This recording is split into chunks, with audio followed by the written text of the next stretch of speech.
What is up, guys? Welcome back to the Comic Cave. The year 2022 is done with. Yes. We are done. We had a bunch of comics that came out this year. Yes, we did. And we're counting down the top five books that we enjoyed and that we think everybody should have picked up this year. Honorable mentions got to be Philadelphia.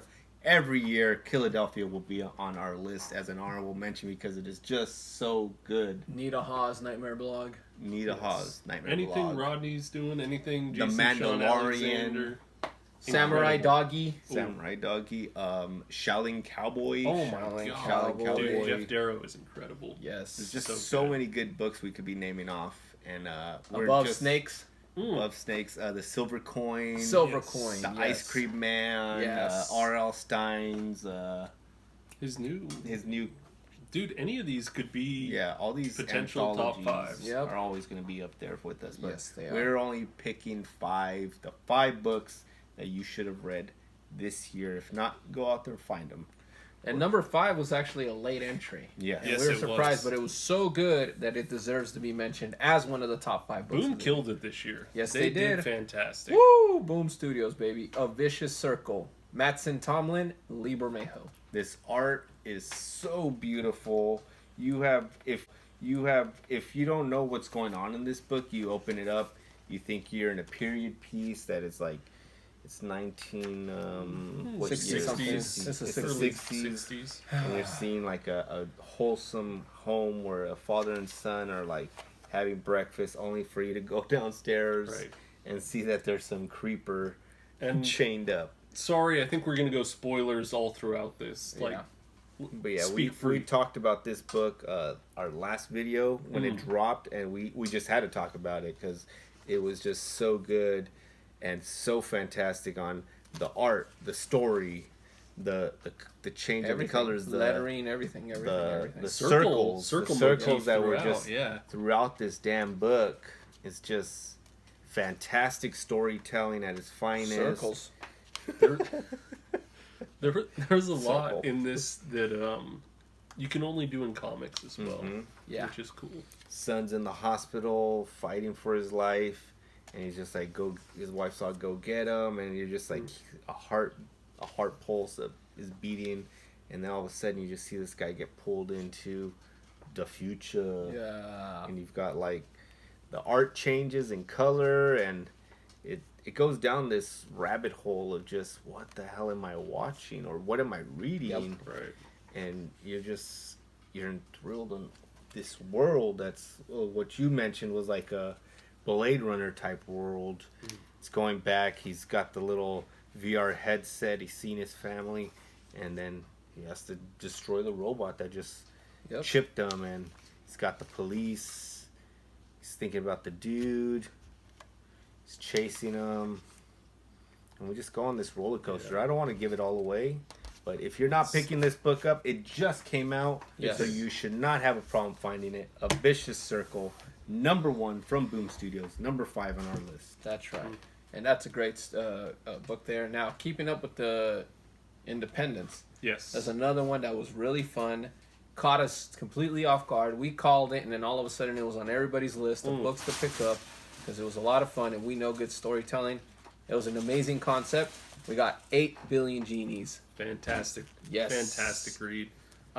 Basic premise is, what if everybody on Earth had one wish? And if I had one wish, you would be my boo. But yeah, anyways. But it's not what you think ends up happening.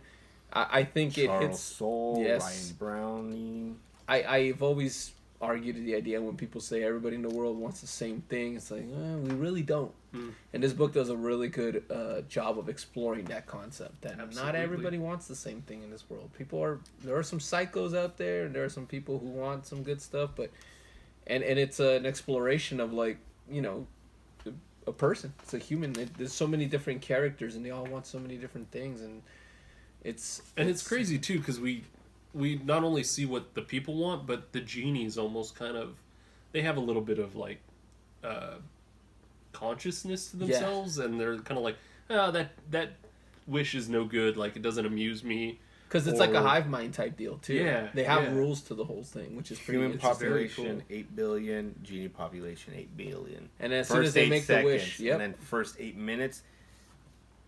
And that's kind of how the story goes. We go People minutes, are missing already. months, or weeks, months, years. because you know that some people are wish gone. for Yeah, death. Yeah. And then you had bombs going off, so Yeah. obviously there's some people that wanted some negative stuff. So it just explores a world where world everybody where gets any exactly what they possibility- wanted. Got Yeah. dinosaurs, mechs. Oh yeah, Gold right. Like trucks. some dudes riding around on kaiju's. Some people are like, can fly. It's really cool. But I enjoy how it's like it's the idea of dealing with action and reaction. Like for an action, there's a reaction. There's consequences in this world. It doesn't just go away because you got your wish. And I believe we're on issue 6 or 7 right Yes, it is getting ready to wrap up because it is out of issue number 8. So that was definitely a great and a fun read. And another one that got us, a little scared of the dark again. Little Monsters. now. Little monsters. First issue, you don't know what's going on. It's just children playing. And they're just playing tag and being kids. Only for you to find out that they are kids, but they're dangerous children who are monsters, who are vampires. They're vampires. And our first adult we see gets taken out and is being fed on. And it just goes on this adventure of children as monsters, and they're little monsters. And you know that they've been monsters for a while. Yeah. Because basically the apocalypse has come, the human populations are dwindling down, and Jeff Lemire, Dustin Nguyen. and when you Dustin think Nguyen's about it, art is and when you think fantastic. about it, it also deals with something similar in 8 Billion Genies, where it's like you get a wish for eternal life, but what does that exactly mean? That in itself is a curse.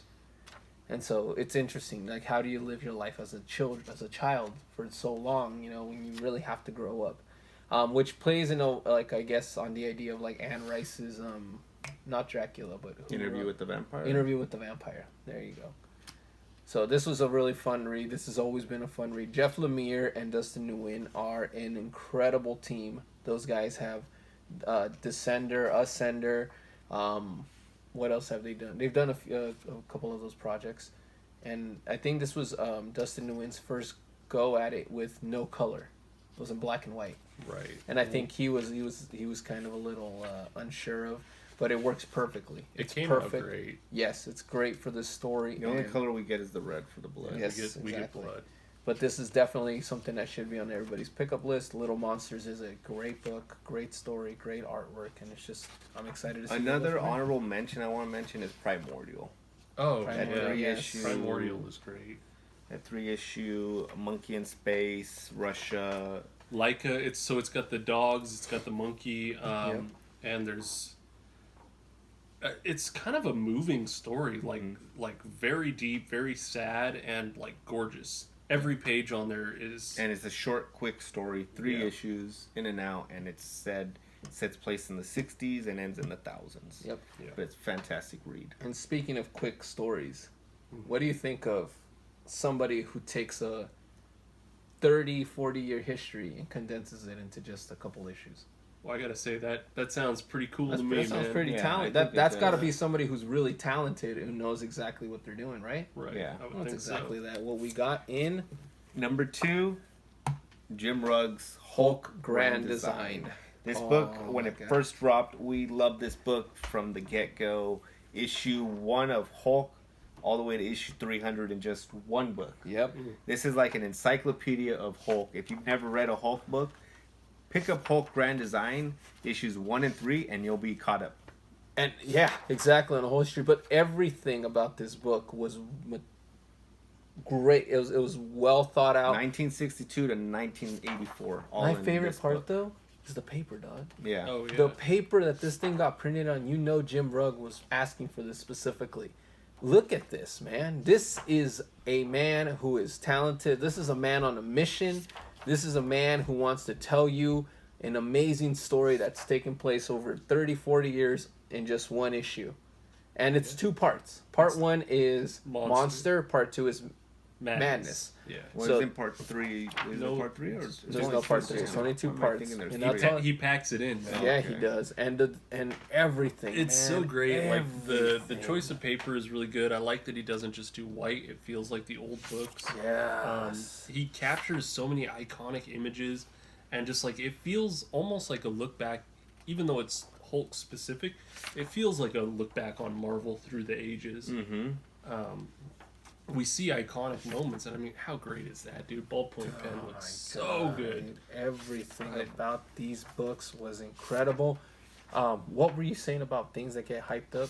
Oh, dude, we're constantly getting hyped up stuff like first appearances on this and all these books that have like no real meat in the story. When you've got this story right here that's giving you just a whole history of Hulk, where it should have been talked about a lot more. I feel. Yeah. In the comic Absolutely. book community. The lack of discussion around this book pissed me off. Yeah. I was shocked that so many of these guys that claim to be these aficionados of comics and just nobody was talking about this book. It's like, how the heck are you not talking about it? Shout out to Jim Rugg, Cartoonist Kayfabe, that channel. They are educating the masses. Yes, they are. And to not have everybody talking about this book shows you who those guys are and who you should be following and who you shouldn't be following when it comes to comic book recommendations. I've said it. I don't care. I'm not taking it back. But these 2 issues, it's going to be collected into a big treasury-sized one. I'm excited for it. It's been pushed just like back. the X-Men Grand Design one. Exactly. And that's with his homie Ed Pisker. Yes. It's been pushed back so much, but one of the other things that I really liked about this, that if you were ever interested in a lot of these key moments, he straight up gives you a freaking we're excited list right here at the back. Yeah.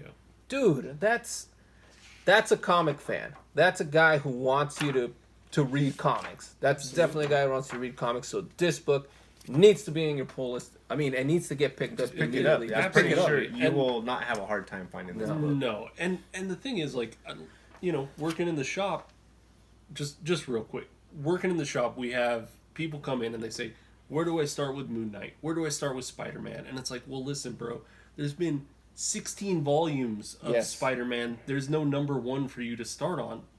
This, if you're a Hulk guy and you're like, hey man, I like the Hulk, seems cool, you can pick 2 issues up, $10 maybe, $5, whatever. $12. You're caught up. Yeah.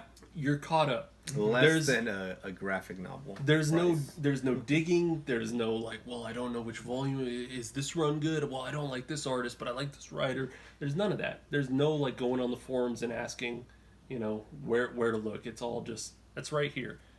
I like the grand design treatment. I think we need more of these kind of books. Yes, we do. Because- But it needs to be given to the right person. Jim Rugg was the right guy for this book. Absolutely, So- absolutely. That is, it was hard to choose between that one and our number 1. But our number 1 was Another honorable mention, Fantastic Four, The Circle. Full Circle, Full yeah. Circle. Alex Alex Ross, Ross, man. man. Yeah. is, Killed it. Yeah, he did. graphic novel. Abrams' original. books really came through Yeah, on so that. that was a was a fantastic good one. book. So another one you should pick But up. without But our any number further one, ado, without number further 1, ado, dude. This guy is taking the title, I think, twice now with us. He had our pick of the year, I think, a couple years ago or a year ago. And now here he is again. But it's well-deserved. Who's taking that belt home, Jose? Who other than Daniel Warren, Warren Johnson, and dude. Mike Spicer Do with a Power Bomb. power bomb. 1 through 8 or 1 through 7. 1 through 7. It's going to be collected in March. If you don't have time to wait till March, you can probably find these 1 through 7. Yeah. And if you are a fan of just great storytelling, great action, great suspense, Do a Powerbomb is right up your alley. If you're a wrestling fan, This is you your will book. love this book even more because it touches on all that. Plus, it's got wrestling. And the what it says about life in general and how it correlates to wrestling and all of that, that's just, I don't know, man. I was a wrestling fan when I was a kid. This book brought me back. Definitely. Because of how it, like, once it concluded, I was just left there like, wow, damn, I need to watch wrestling again. Because it's beautiful. The story's incredible. Daniel Warren Johnson's artwork is fantastic. It's Dude, I can't say anymore without literally going up and just kissing his rear end. Starts off with a little girl kissing her mom before she goes for the big title defense. Yes. Against her nemesis, Cobra-san. Cobra-san. And they get into this wrestling match. It's a brutal match, woman versus man. And they're wrestling. They're doing all their high jumps, everything. And one false move, every dance in wrestling, there's always that one move that may mess up and end your career or end your life. And that's what we see in the beginning of this book. And the mom passes on. Little girl grows up not knowing her mom. Only those small moments that she had with her.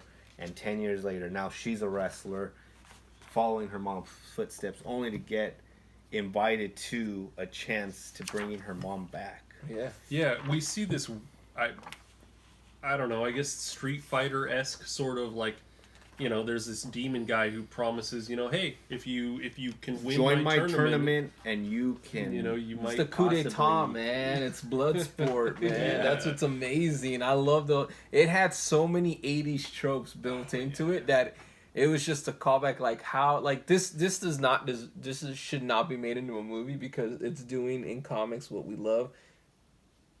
It was amazing. So they just go on this whole battle of different wrestling matches, fighting all types of wrestlers throughout the world and universe, and they fight monkeys, they fight demons, they fight all these different monsters to try to get to that. Should we spoil it at least? I don't want to. Absolutely. No. I want to spoil it because this thing is crazy. Because I just want to say in issue 7 she fights God.